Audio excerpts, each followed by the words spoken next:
And over time, we've allowed the Republicans to co-opt the branding that should be ours and sloganeer us into corners that we can't get out of.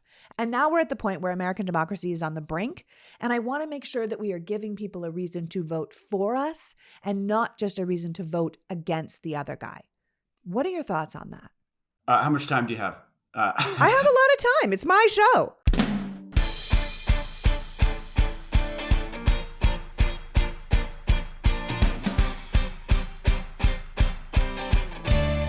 Hello, and welcome to the Politics Girl podcast. I'm your host, Lee McGowan. Let's get into it. Today's pod is a candid conversation with Oscar-nominated screenwriter and director and accidental political guru, Billy Ray. A prolific screenwriter, you might know his work from The Hunger Games or Captain Phillips, for which he was nominated for an Oscar and won a Writers Guild Award. But Billy also wrote and directed The Comey Rule, the Showtime miniseries based on James Comey's book, A Higher Loyalty. So while Billy might make his living in Hollywood, he's transferred those skills to Washington to consult and speechwrite for many of the Democrats you know who are making a splash. Billy is also a board member for Common Defense, the largest grassroots organization for progressive veterans, and Big Sunday, a nonprofit organization to help people find volunteer positions so they can give back to their various communities. I'm having Billy on today because we share the mission of trying to reimagine how Democrats message. We want to see those who believe in democracy and liberal values fired up and successful. This isn't just about beating a terrifying alternative, but truly attempting to make this country what it could be. We can talk as much as we want about the insane things the Republicans are doing and the damage they're inflicting on our country, but we also have to talk about the alternative, what we stand for, what we want to do, and what Democrats are actually doing right now. Authoritarianism is rising around the world, and we would be fools not to see it taking root here. But Democrats are not known for being terrific at messaging, and we're not particularly great at self-promotion. So even when things we are doing are great, often people don't know, or we fall into the trap of being on defense when we really should be on offense. Billy is looking to change that. And although we don't always agree on everything, our missions are and continue to be entirely aligned. So without further ado, please welcome my guest, Oscar-nominated writer and director, and now Democratic strategist, consultant, and speechwriter, Billy Ray. Welcome, Billy. It's great to be here, Lee. How are you? I'm pretty good, honestly. Considering it all, I'm pretty good. But I'm very glad you're here. Full transparency to the audience. We actually knew each other. We run in the same pro-democracy circles in Los Angeles, so our paths cross all the time. And I know from personal experience that you're not only a genius with words professionally, but you have a true passion for this country. And you're lending that passion out to help the cause. So it's a real pleasure to have you on the show to share some of those ideas with us. Thank you. That's not a word I can accept. Genius. That's pretty tall cotton for a kid from the Valley. But I do care a lot, and I have put myself at the feet of geniuses who could teach me about political messaging, so that I could then translate that to candidates and elected officials. And yes, you and I do know each other because do-gooders can't stay out of each other's way. We just keep finding one another at various annoying events. It's true. It's true. We're all out there trying every day to kind of work away, and you end up on the same line as everybody else who's trying to hold the line. Yes, it's a group of inspired/terrified Democrats who all somehow manage to buck up one another's courage so that collectively we can do some actual good. Absolutely. So I'm going to launch right in with a quote, which I don't normally do, but there's a Mark Twain quote that I think about all the time that goes, "I didn't have time to write a short letter, so I wrote a long one." And that quote always reminds me of the Democrats because as a party, we're kind of known for being wordy and verbose and often losing the plot to unnecessary nuance. And I think it would be fair to say that we have a little trouble with the killer instinct and sort of getting to the heart of the message. And while I believe the Democrats are unquestionably the party of the people, we've somehow allowed ourselves to be branded as these out-of-touch elites. As far as I'm concerned, the Democrats are on the right side of the issues, but we're not great at selling them. And over time, we've allowed the Republicans to co-opt the branding that should be ours and sloganeer us into corners that we can't get out of. And now we're at the point where American democracy is on the brink. And I want to make sure that we are giving people a reason to vote for us and not just a reason to vote against the other guy. What are your thoughts on that? How much time do you have? I have a lot of time. It's my show. I have quite a few. First, let us dispense with this notion that we are a divided country. It's very popular to say that in political circles. It's also incredibly dumb and self-defeating and not in any way supported by facts. When you put minimum wage on the ballot in Florida, it gets 60%. This is a core Democratic idea. When they put it on the ballot in Arkansas, it got 62. When they put it on the ballot in Missouri, it got 67. These are the states where Democrats routinely get their asses kicked. And yet this Democratic idea was, arguably 2/3 of the population agreed with it. 2/3 of America agrees with the Democrats on abortion. The country overwhelmingly agrees with Democrats on infrastructure, on the cost of healthcare, on lowering the cost of insulin. They overwhelmingly agree with Democrats on climate rescue, on decriminalizing cannabis. And of course, if you take out the name universal background checks on guns and replace it with the name violent history checks, 95% of America comes with you, including 73% of NRA members. So we are in no way a divided country. We're sort of a 2/3, 1/3 country. And 2/3 of the country agrees with the Democrats' fundamental message on all of these things. So the question is, how do we lose? Why aren't 2/3 of our senators Democrats? Why aren't 2/3 of our House members Democrats? Why don't we win 2/3 of all presidential elections and governor's elections and state house elections? Very simple. Because we message like crap. We govern in fine print, which is great. That's how you're supposed to do it, but you can't campaign that way. You have to figure out where people are psychologically and meet them there, which is not at all unlike screenwriting. Screenwriting is all about locating where my audience is emotionally and then meeting them there and then taking them where I need them to go. That's the idea of politics. That's the idea of governance. It's shocking to me that our politicians aren't better storytellers, but that's the unpaid half of my day is trying to teach them how to do that. Yeah. Well, I mean, it's a storytelling, right? I always say we're historically terrible at marketing and PR, right? We're on the right side of every issue, but our PR is for shit. It's not the ideas that are the problem. It's the No, pitch. People like, as of you course. said, if you poll people like liberal ideas. They just don't like the package it's put in. We're not Well, they don't like socialists, the but we word. They keep, don't like the word liberal. no, I We guess lost the not. battle to define that, and that happened in the '80s, and we've been reeling from it ever since.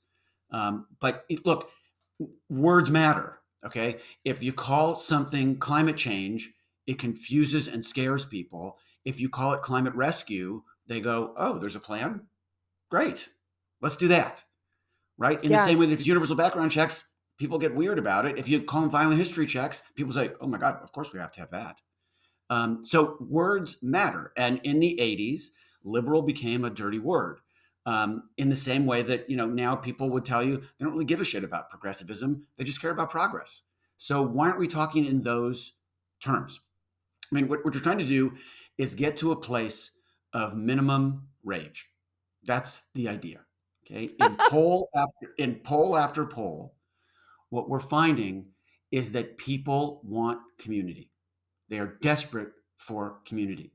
They've been told for 7 years that they have to hate their neighbors over political differences, and they're exhausted. They want to get their neighbors back. They want community. They want to go back to a time when they were thinking about bake sales and little league and looking after each other's kids. And they want to know that, if you have a flat tire and you're on the side of the road, your neighbor's going to pull over to help you without first checking to see if your bumper stickers match theirs. That's what people want. But if you want to get your neighbors back, you have to have your neighbors back, meaning you've got to lower your guard a little bit. You've got to start listening. It's the only way that we're going to heal this district, this state, and this country at large. It'll be about community. And the way we get there is by recognizing that we are not in a war. We've got to take all that terminology out, okay? That this is not a battle between Democrats versus Republicans. Frame it that way and we can lose. This is a battle between Americans and extremists. And when you think of it in those terms, everybody knows what bucket they want to be in, right? Mhm. Another way to think about it, going back to are we a divided nation or not, is 30% of this country's always been crazy. Always. From the beginning. Go back and look at what Americans were saying before the Civil War. Go back and look at what Americans were saying before the Second World War, the America First movement. It's about 30% of the country had kind of lost its mind. When Richard Nixon left office, his approval was still at 29. Trump is now hovering around 31. There's a group of people that are unshakable. You can't reach them.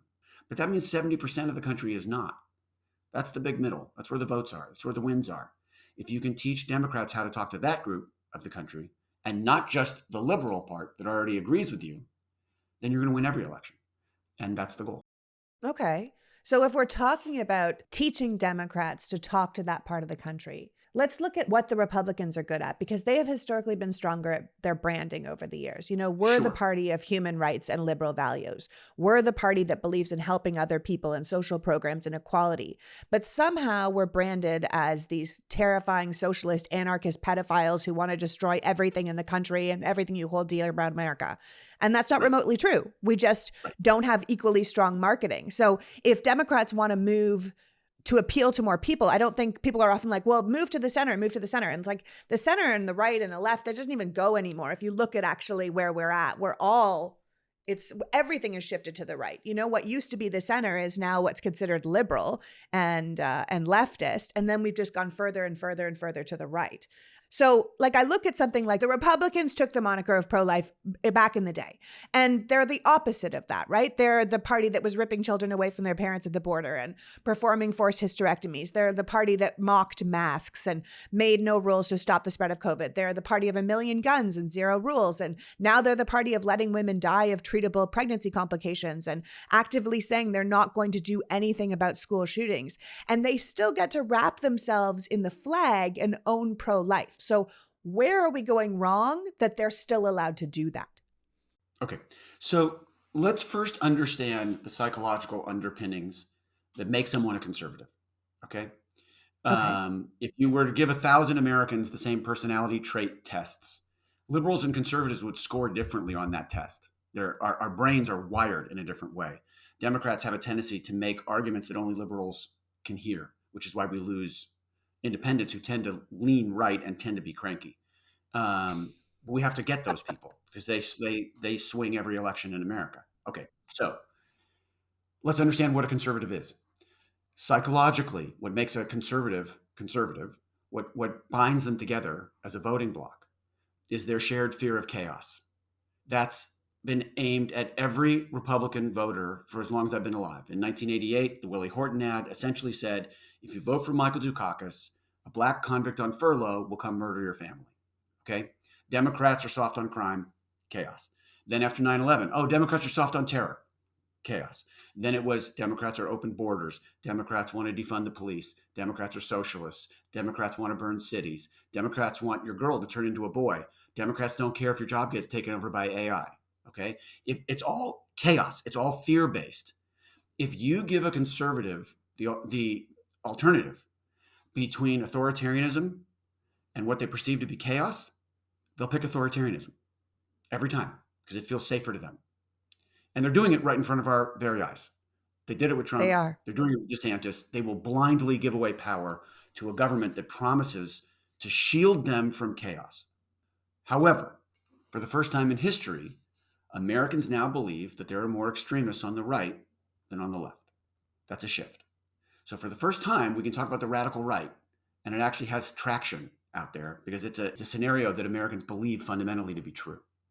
So what that means is that any Democrat running now has to brand themselves as the antidote of chaos. Chaos is people showing up at polling places with AR-15s. Chaos is January 6th.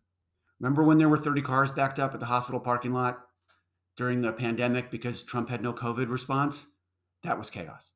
Extremism is chaos. Political corruption is chaos. The Democrats are the antidote to all of that. Democrats are just the party of calm, sober, effective government. That's it. Anytime you can paint the other guys as the agents of chaos, you're taking what is a psychological weakness in your position and turning it into a psychological strength. And then they have to play defense. Then they're with their backs to the goal line on their side of the 50 on roller skates. So it's about attacking, and it's about redefining what chaos is. It's about owning that frame. Because ultimately, what are we selling? We're selling what we actually plan on delivering. community, not chaos, votes, not violence, laws, not lies, books, not bans, truth, not tantrums, people, not politics. Like I could alliterate all day, but you get the idea, right? Yeah. It's all about we're the calm ones, not we're the grown-ups, not we're the elitists, not we're smarter than you, certainly not we're smarter than you, not hey, we have more empathy than you do, so you should come be more like us. No, it's just we're here to calm things down. That's it. We just want to govern. We don't want to rule. We just want to govern. And Yeah. if we keep doing that, we're going to be fine. But it means owning the terms of the debate, which means speaking with one voice. That's where Democrats Yeah. have a problem. Because I talk to individual members in the caucus and I lay this out for them. They go, yes, that's exactly right. Yes, that should be the message. But try to get 210 of them to do it at the same time. That's tricky. That's hard. Yeah. And that's why I think the Republicans were successful for so long, because they were very good at playing like a team. I mean, Right. an evil team that would shiv you in the back when they got a chance, but they would hold the line when it came down to it. Right. Frank Luntz would call Newt Gingrich in the 90s and say, this is the message. Newt would call his caucus and say, this is the message. And they went out and spoke the message. And that's how they got the contract with America. None of which, by the way, they ever executed. It didn't matter. Yeah. They sold it and they flipped the House in 94 after being out of power for 40 years. Yeah. And again, that goes back to sort of marketing and PR. It goes back to saying the same thing the same way at the same time over and over again, repeating your message. Well, let You me ask you a define your question. message. If you saw a different ad campaign for Coca-Cola every day for 365 days in a row, wouldn't you say, what the fuck is up with Coca-Cola? Get me a Pepsi. Yeah, I think it's so funny you just use Coca-Cola, because I always say that if you remember the old Coke catchphrase, Coke is it, that if the Democrats had written that catchphrase, it would be Pepsi isn't it because there's another option and most people say it's better, so you should probably look into that one, Democrats. Do you know what I mean? Like that Yeah. has always been how I think it is. Like we just aren't good at doing the here's the message, do it, And I think it's hilarious because that's one of my favorite things to say.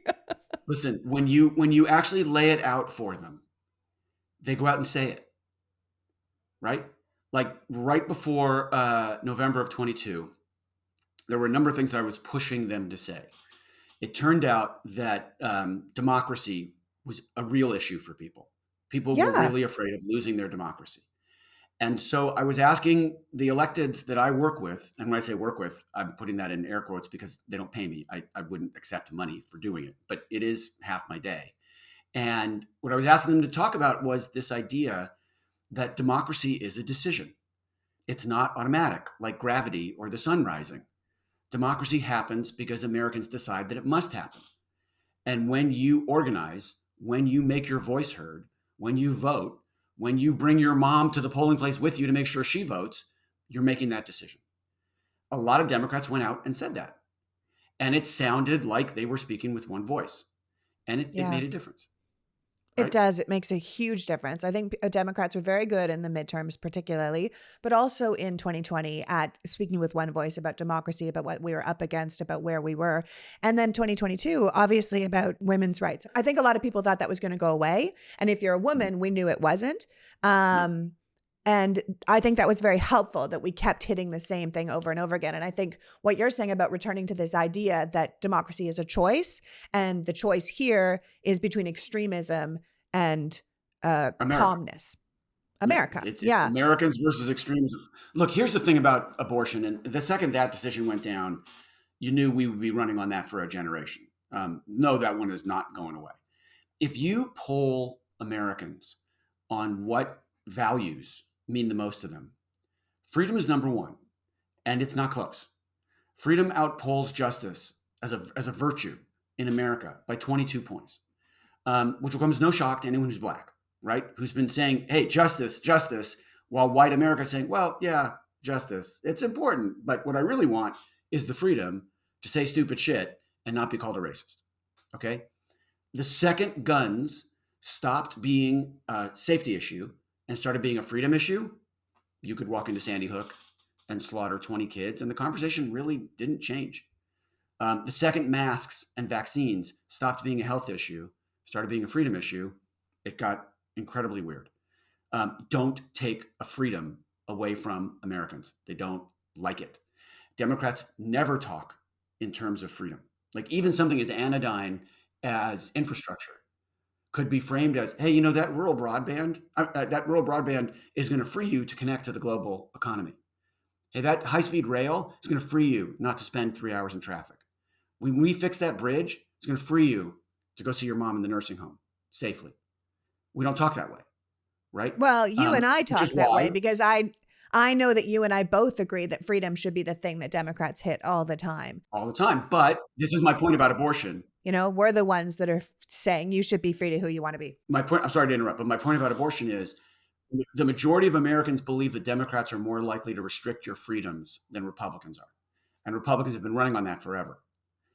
That's where abortion bit them because they took a right away. They took a freedom away from Americans.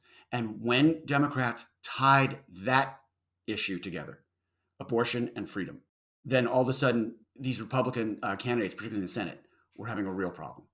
A real problem. Like that's how we beat Dr. Oz in Pennsylvania. It was talking about abortion as a freedom that had been taken away. And that's an issue that will, as I said, we'll be running on this for a generation. I have no doubt of it. Well, yeah, absolutely, because Republicans are not the party of freedom. They are the party telling us what we can read, what teachers can teach, how people should dress, how we're allowed to refer to ourselves. It's the Republicans who want to put people on lists of affiliations and monitor our speech. They're the ones passing laws to stop protests and hindering our power of expression. They're the party banning books and limiting access to information. It's the Republicans who are out here calling for one religion and Christian prayer in school. They're the party telling private companies what they can do and how they can behave and punishing them if they don't do what they want. It's the Republicans telling us who we're allowed to be and who we can love and what we can do with our own bodies. It's Republicans forcing people to carry babies against their will and threatening doctors with felony charges just by following their Hippocratic oath. So Republicans are not the party of freedom, and we need to be very clear about that. Okay, but let me tell you, I agree with you completely, and the facts are, of course, 100% on your side. Here's the issue. 62% of Americans believe that if they make enough noise, they can make a corporation pay attention to them as a consumer. 62%. 4% of Americans believe that if they make enough noise, they can make their government pay attention to them as a citizen. Okay? That's a pretty massive chasm. And so the numbers that you're talking about, the facts that you're talking about, all have to do with governmental control. And people don't feel connected to their government, so they are not feeling that impingement in a real way. If you were to ask most people what form of government they come in contact with on a daily basis, it would be the HR person at the company where they work. And the HR person at the company where they work is restricting them in a very different way. The HR person is saying, no, you can't say breastfeeding. You got to say chest feeding. And no, you can't say pregnant women. You got to say pregnant person. Like they're doing that kind of speech at the HR level, and it's scaring the crap out of people. And it's angering them, and they identify that with democratic ideas. And that hurts the party. Now, let me just say, for the record, if you are a man trapped in a woman's body and you become pregnant and you want to call yourself a pregnant person, of course you should. Of course. I would fight for your right to do so. But should the Democratic Party be telling the rest of the country, you got to use the term pregnant persons? No, it should not. That's absolutely wrong. That takes people's freedoms away. Don't tell them that they have to say chest feeding instead of breastfeeding, right? Don't tell them that Abraham Lincoln wasn't woke enough and we shouldn't name schools after him anymore. This makes us sound crazy, in my opinion. Are people actually doing that, or is that what we're being painted as doing? Because I know that when defund the police came along, it was not a Democratic slogan, but Democrats got painted with it and hit us in the face over and over again. Absolutely true. And it only takes one for the entire party to be painted with that same brush. Yeah. Absolutely true. But the point is, there shouldn't be one. We are not in the business of cancel culture. We are not in the business of restricting speech. We shouldn't be out there trying to promote ideas that sound like they got cooked up in the Harvard faculty lounge, because that's not where America is, right? There were 6.2 million Americans who voted for Obama and then voted for Trump. 6.2 million. They're called flip voters. 1.3 million of them lived in 3 states, Wisconsin, Michigan, Pennsylvania, which is how the blue wall crumbled in 2016. Okay, so 1.3 million of those who had voted for Obama. Either they weren't racist or they put their racism aside, but they voted for Obama. And then 8 years later, they vote for this guy. So someone did a deep dive. Who are those 1.3 million people in those 3 states? Why did their voting behavior change in such a radical way? And here's what they found out. That voter, on average, works 2.5 jobs, commutes 3 hours a day, and thinks about politics 4 minutes per week. Okay, per week. I can't remember the last time I went 4 minutes without thinking about politics. But the point is, you go up to that guy or woman or non-binary person in Scranton, in Eau Claire, in Lansing. Remember, he's working 2.5 jobs. He's commuting 3 hours a day. He's thinking about politics 4 minutes per week. I guarantee you that guy is taking his medication every other day to make 30 pills last 60 days. His kid's school is falling apart. His mom's in a nursing home, if he's lucky. Americans consume 80% of the opiates in the world, so throw that in there too. You go up to that guy and say, you've got white privilege and I don't like your pronouns. He's going to run screaming into the arms of the nearest Republican. That's just human nature. The thing about Democrats is we insist that people celebrate things they have just learned how to tolerate. And it's not the same thing. Because if you were to ask that guy in Scranton about gay rights, he'd say, okay, I don't care. Gay marriage? Okay, I don't care. I know a gay guy. He works in HR. He's fine. I'm fine. We're not a problem for each other. But don't tell me that if I don't march in a parade, I'm a homophobe. And if you were asking him about racism, he'd say, yeah, I work with 2 guys on the line. He likes the Browns. He likes the Bengals. We give each other shit all day long. It's fine. But don't tell me if I don't like critical race theory, I'm a racist. But if they don't come all the way with us, we cancel them. And we tell them they're not the drivers. I can see where you're coming from on that, but let me push back on you just a little bit. Let me ask you, because sometimes I think that it's not that Democrats are forcing everyone to use pronouns or say chest feeding. I've never said chest feeding in my life. I don't think that that's necessarily happening, but we are told by the Republican narrative, because they are very good at this, that this is what all Democrats are doing. So you're saying it only takes one and we all get painted with that brush. And yet that does not happen with the Republicans. They can have a George Santos in their midst and not all of them get painted with the same brush. They seem to live under a different set of rules. I don't know how you're supposed to fight that, because you can't have one Democrat being like, I would prefer if we said it like this. And everyone's like, well, now we're all fucked because you said that, right? Like, Republican narrative is very simple and it's appealing in its simplicity, which is kind of, we will keep you safe from the chaos you were talking about. And we will keep you safe from the bad people because you are the good people. And those bad people want to take things from you. They want to force you to be different. They want to force this. They want to force that. And that's not actually the case. If you look at how the Democrats actually govern, like you said, governing in this fine print is how you're supposed to do it. If you look at how Democrats actually govern, if you look at the truth of the situation, that's not the case. No one is forcing that. There's no law that says you must say this.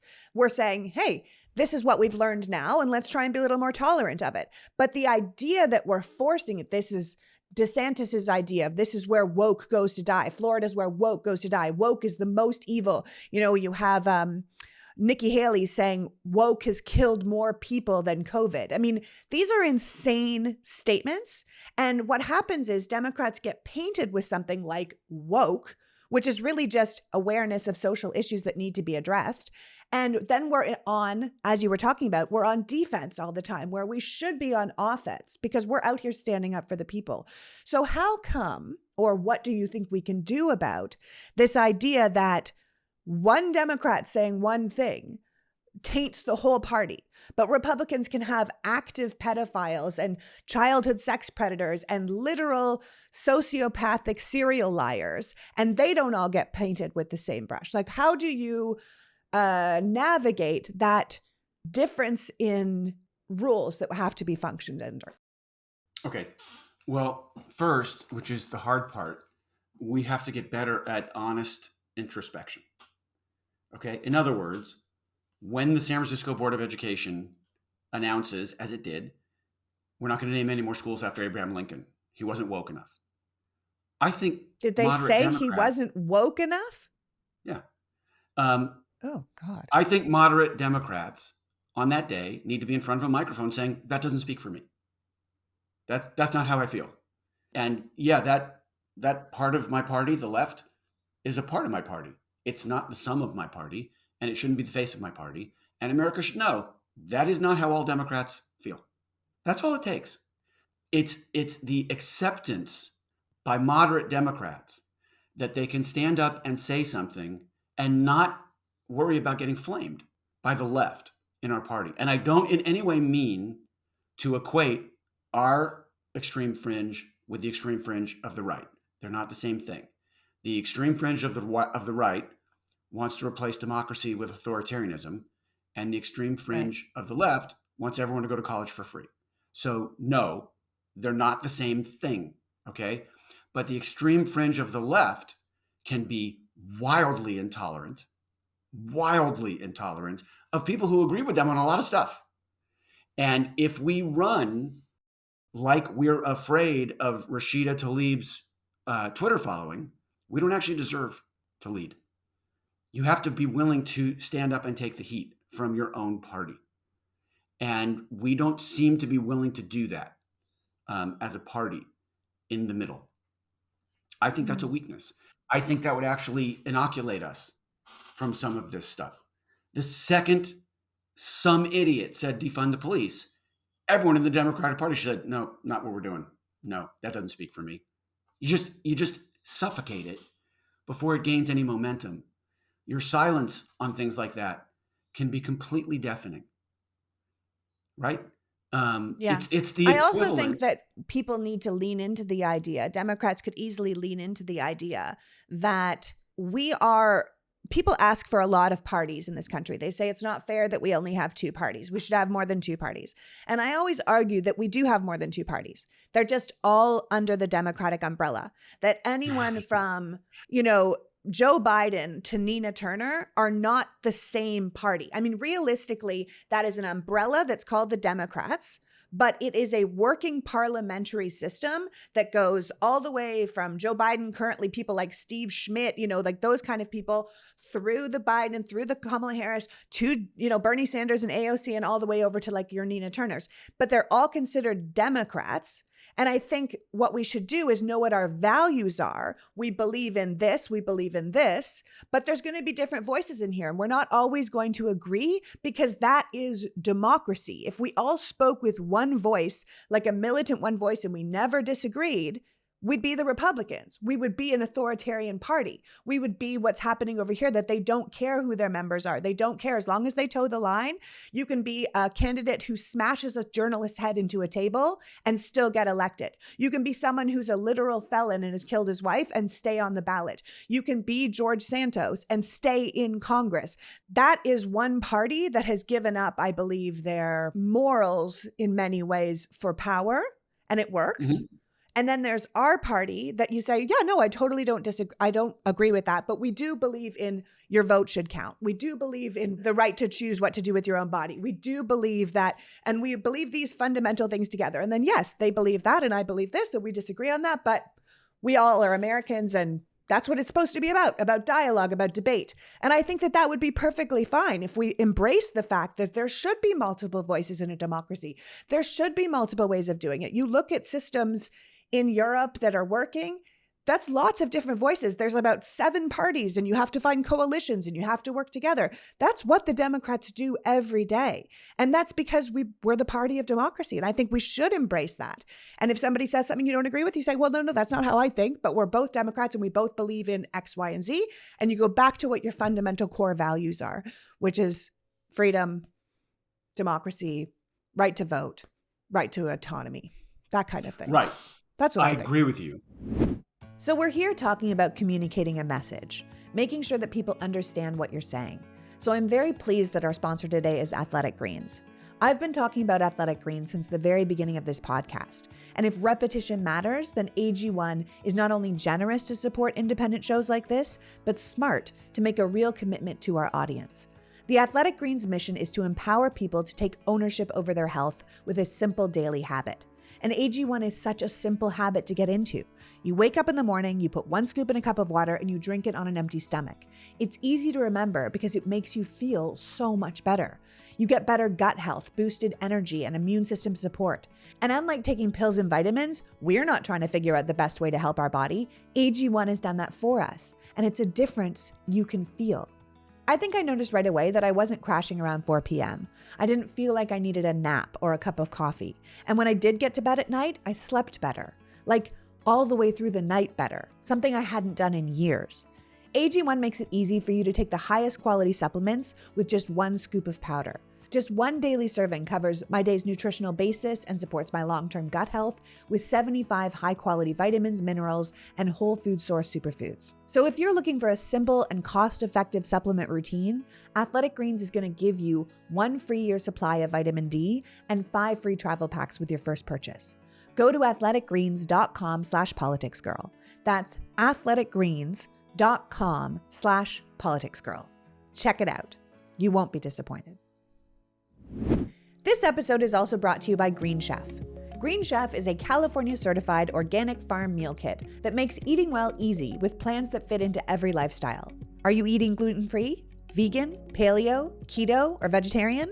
Are you just looking to eat better and not have to think as hard about it? That one's me. Then check out Green Chef to see their huge range of recipes to suit your taste. In honor of Earth Month, Green Chef is offering a collection of limited time recipes featuring sustainably sourced seafoods, organic proteins, and produce with ingredients with low carbon footprint. They are also partnering with One Tree Planted to plant trees in northern Thailand and combat food insecurity in vulnerable communities. Every box sold is One Tree Planted. Choose from over 30 weekly recipes with the option to mix and match meals in the same box, so you can have vegan one day and keto the next. And they have everything from quick breakfasts and brunch kits to their new 10-minute lunches, perfect when you're on the go or pressed for time. You can even look out for their fast and fit recipes, which are all under 750 calories each and ready in less than 25 minutes. Everything is pre-portioned and prepped, including pre-measured sauces, spices, and dressings. Eat healthy and make it easy on yourself. Go to greenchef.com/politicsgirl60 and use the code politicsgirl60 to get 60% off plus free shipping. That's greenchef.com/politicsgirl60 and use the code politicsgirl60 to get 60% off. There's a reason Green Chef is known as the #1 meal kit for eating well. Find out for yourself today. And now back to Billy Ray. There's a thing that we're not taking into account, which seems to mystify Democrats. If All right. you go to a MAGA rally and you ask people why they're Republicans and why they vote Republican, like what are the policies that they actually care about? They really can't name any. Like they might say something about the border. What They might say policies? something about guns. Maybe. But what they all say, I had lunch with a journalist the other day who's been to like 12 MAGA rallies and said what they all say is, I just know if you give the Democrats the power, it's over. The country's done. We're finished as a country. That's the message. The message is, yeah, okay, George Santos, fine. Herschel Walker, great. Dr. Oz, come on in. Like they don't care who that is, as long as it keeps power out of the hands of Democrats, because they've been taught that giving Democrats power equals chaos. Burning cities, defunding the police, socialism, and AI taking over your job. That's what they think is coming. If you look at the polling, what they view the future as, if Democrats run the show, that's what they've been taught. And so in that circumstance, why should they care about how evil a Republican member of Congress is, or how dishonest, or how felonious? Why should they care? There's a greater good that they're trying to fight for, which is what they believe, their country. You know, I've written quite a bit about January 6th. Nobody woke up the morning of January 6th saying, I'm going to go do something evil today. Nobody. Every one of them thought, erroneously, I'm going to save my country today. That's what they believed they were doing. Now, they may have been Nazis. They may have been racists. They may have been horrendous people. They may have been school teachers.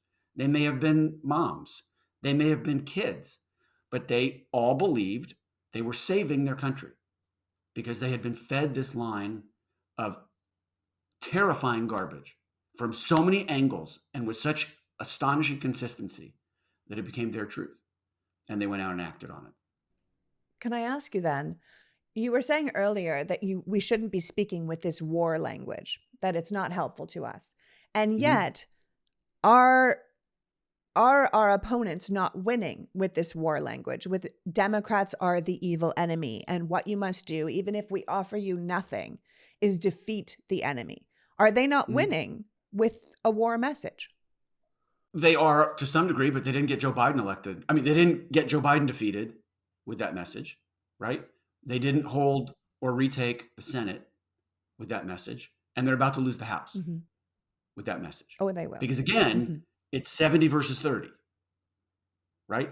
That 30 is pretty fervent and pretty locked in. But is that 30 going to be enough? Have you seen what Donald Trump is saying at these rallies? Do you think there's any independent voter out there that's going to say, you know what? I was wrong about him. I like the cut of his jib. He's really making sense to me. What an inspiring message. No, I don't think he's going to pull any independent voters across the line. I think his base will be his base. But no, I just don't see anybody in the middle thinking that makes sense. You know, the thing that he said that got him elected, if you look at all of his campaign lines in 2016, the one that was the most effective, the one that spiked off the charts, was when he said, "I will be your voice." That worked in 2016 because it told people they mattered. It told people he was doing it for them. It was a lie, but it was a good line. I don't see him out there saying that anymore. That "I will be your voice" stuff. No, because I he's see him talking out there only about saying, himself. well, he's saying you need to be my voice. Yes, You need to go exactly. win this for me. That's a very different argument and really stupid.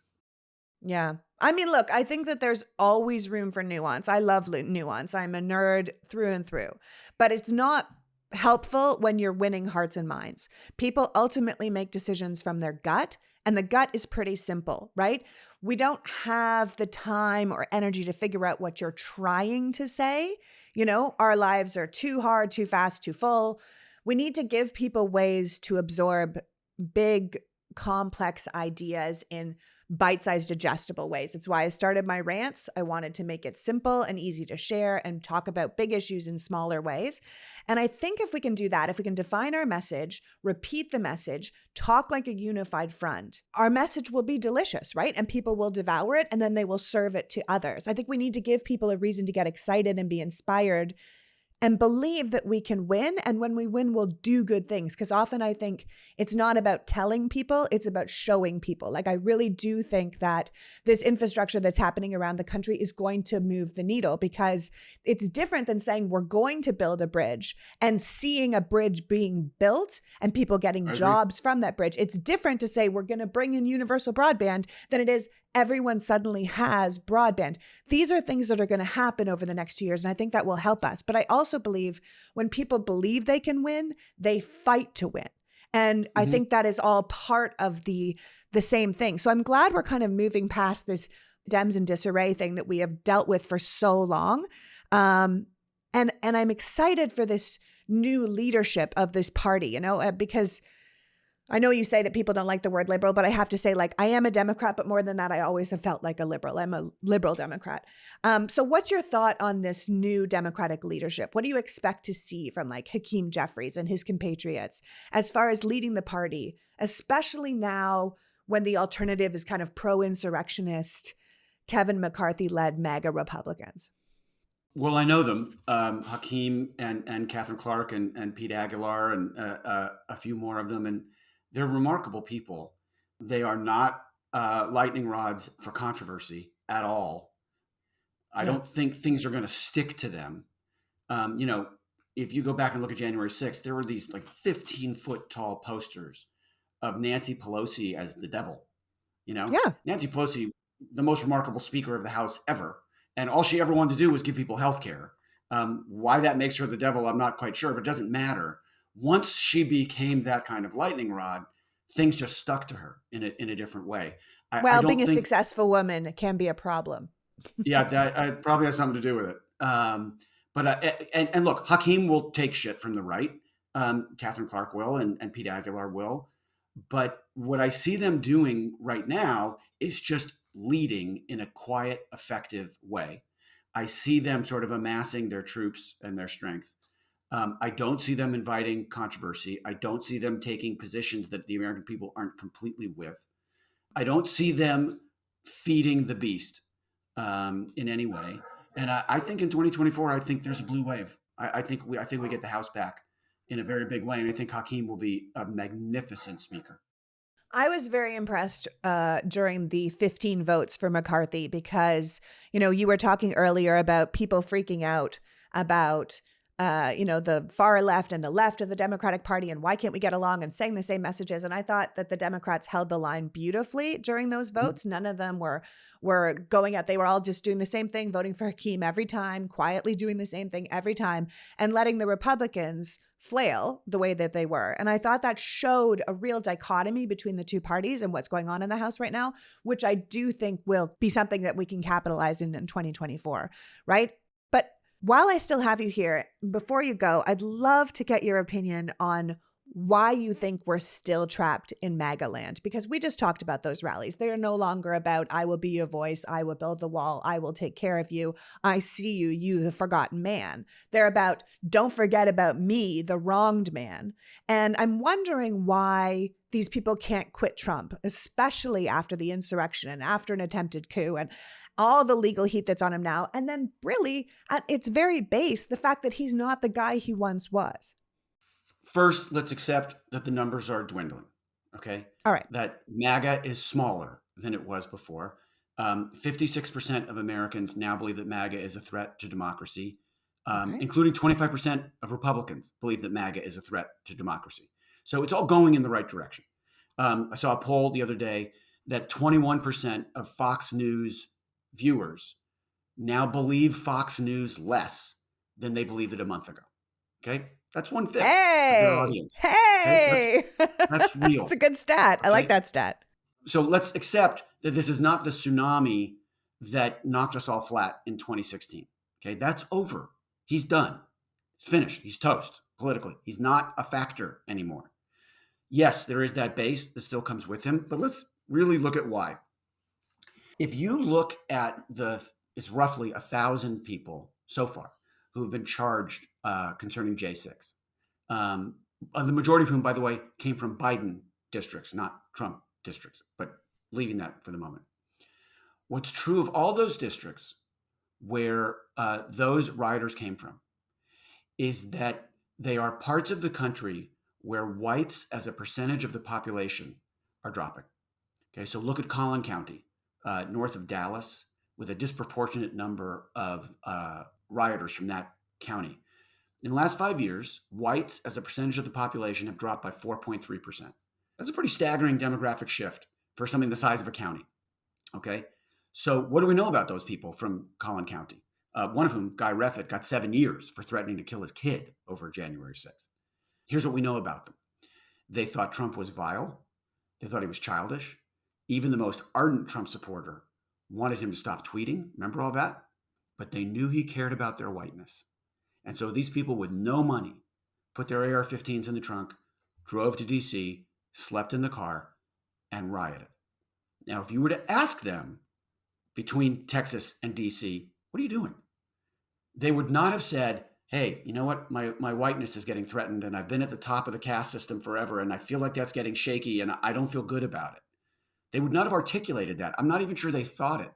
They would have said, hey, an election's been stolen. That's not America, right? But what were they really fighting for? They were fighting for this very primal thing, which is their place at the top of the pyramid.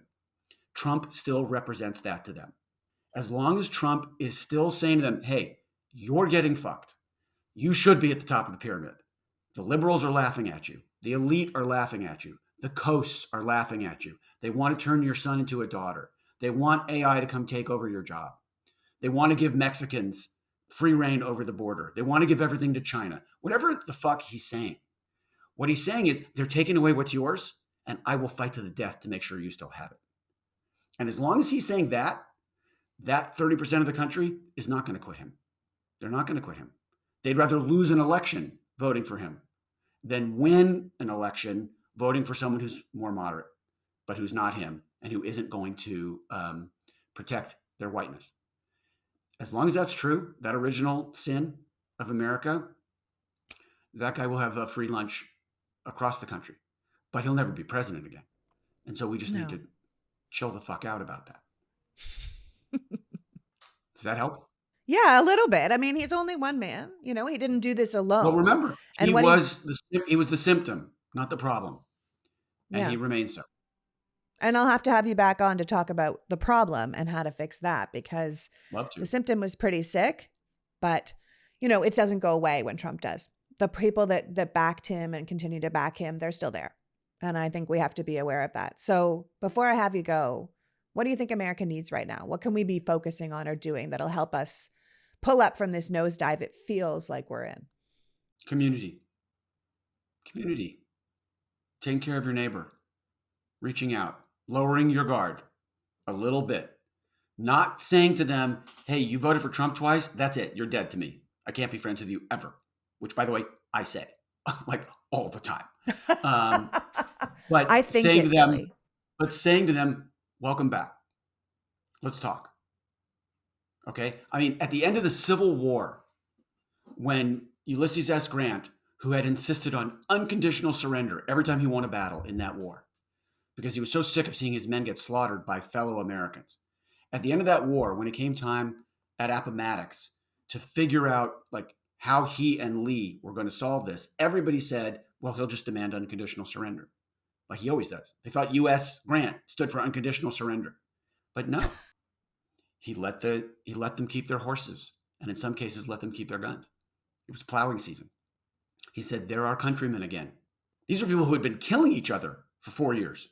600,000 Americans dead as a result of that. In Mississippi, the year after the Civil War, 1866, 1/5 of the state budget of Mississippi was spent on artificial limbs. 1/5. That's how big a disaster it was. And yet Grant said, they're our countrymen again. Well, these people are part of our country still. Whether they voted for Trump once, twice, or not at all, they're part of our country. And we have to, instead of browbeating them and scolding them, we have to welcome them back. They're not going anywhere. They're not moving to Trump land. Like, Trump land's here. So for me, the thing I would leave you with would be my favorite passage.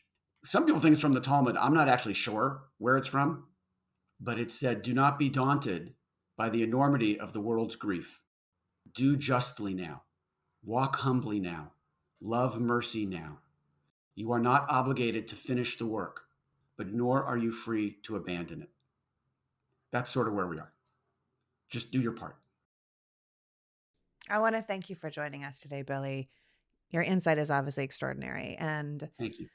You know, we have to give the Democratic leadership a lot to consider.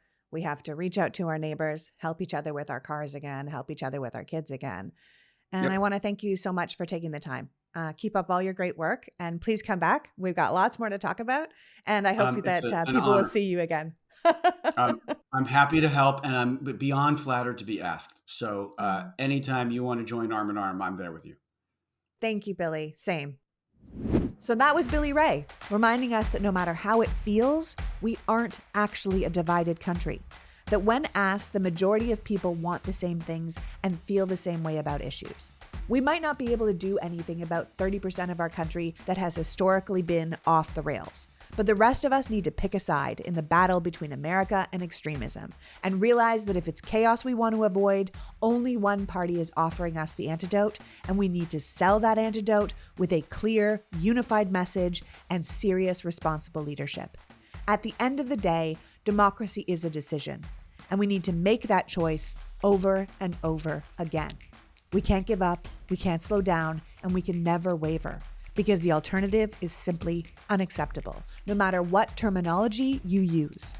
I want to thank Billy for joining us today and you for caring enough about democracy to be here. Now go connect with your community. Until next week, PG out.